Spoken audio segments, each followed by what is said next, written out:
माता की जय, भारत माता की जय, भारत माता की जय, महात्मा गांधी की जय।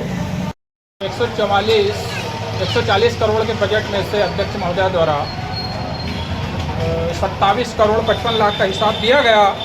112 करोड़ के हिसाब पर हम चर्चा करते हैं कि 112 करोड़ का हिसाब कहाँ है और उस पर इन्होंने किस चीज़ में खर्च किया, जो हमारे नॉलेज में है।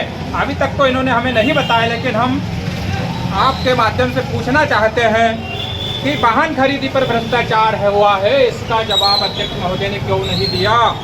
वृक्षारोपण पर भ्रष्टाचार हुआ है, इसका जवाब अध्यक्ष महोदय ने क्यों नहीं दिया। 1 करोड़ के डीजल पेट्रोल पर भ्रष्टाचार है, इसका जवाब अध्यक्ष महोदय ने क्यों नहीं दिया।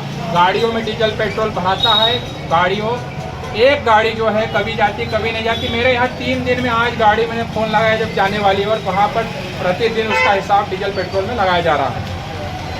महंगा भूसा खरीदना गौशाला में, और अगर अधिक हो तो बेच देना, इस पर भ्रष्टाचार हुआ है, इस पर अभी तक क्यों नहीं बोले। अंतिम सत्य सनातन धर्म का मुक्ति धाम, इसमें मानवता के नाम पर भ्रष्टाचार हुआ है, इस पर अध्यक्ष महोदय ने क्यों नहीं बोला। बाजार शुल्क के नाम पर गरीबों से लूट, हमारे माननीय मुख्यमंत्री पूर्व मुख्यमंत्री शिवराज सिंह चौहान के द्वारा ये बाजार शुल्क बंद कर दिया गया था। इसका विरोध मैंने नगर परिषद में किया कि आप शुल्क न ले, उसके बाद में भी गरीबों से शुल्क लिया जा रहा है, और शुल्क के साथ साथ किसी को रसीद दी जाती है और किसी को नहीं। वो रसीद का पैसा इनकी जेब में जा रहा है, इस पर भ्रष्टाचार।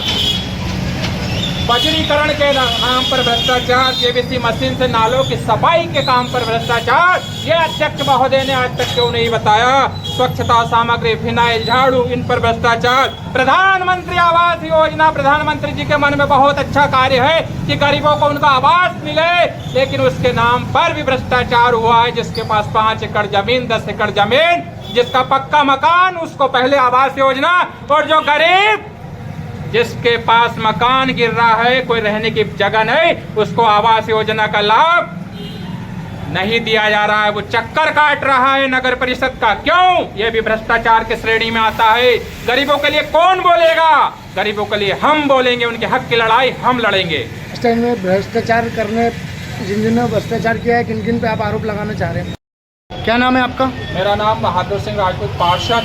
अच्छा, कौन से वार्ड क्रमांक 13 से। अच्छा, आज आप यहाँ उपस्थित हुए हैं, तो किस विषय में उपस्थित हुए हैं? हम उपस्थित हुए हैं नगर परिषद का भ्रष्टाचार, जो 140 करोड़ रुपया है, उस पर भ्रष्टाचार हुआ है, उसका विवरण, और उससे दुखी होकर हम ये यहाँ पर प्रेस वार्ता रखी है। सराली की जनता को हम बताना चाहते हैं कि ये जो व्यापक भ्रष्टाचार हुआ है, इस पर शासन प्रशासन की ओर से पूर्ण रूप से कार्रवाई होना चाहिए। आपने कलेक्टर महोदय को भी शिकायत की? जी, हमने डीएम साहब को भी अवगत करा चुके हैं।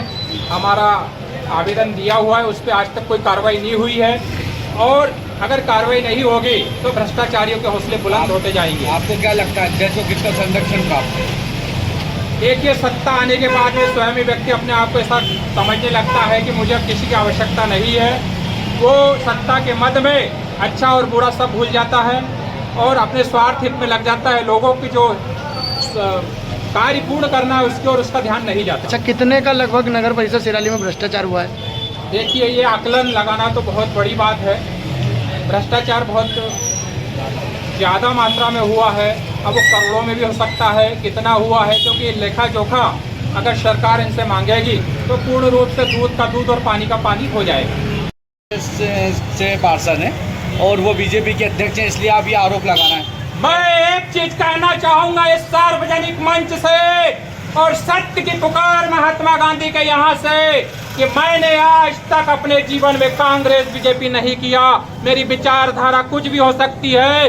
नगर परिषद का बजट उठा के देखिए, 3 वर्ष का बजट बहादुर सिंह राजपूत के वोट की वजह से पारित हुआ। 140 करोड़ रुपया अगर नगर परिषद सिराली को मिला है, बजट पास हुआ है, तो उसमें मेरी पूर्ण सहभागिता है। सिराली शहर को स्वच्छ, सुंदर और व्यवस्थित बनाने के लिए मैंने अपना सर्वस्व लगाया है और लगाऊंगा। मैंने बीजेपी और कांग्रेस नहीं किया है। अगर करता तो आज ये बजट पास नहीं होते।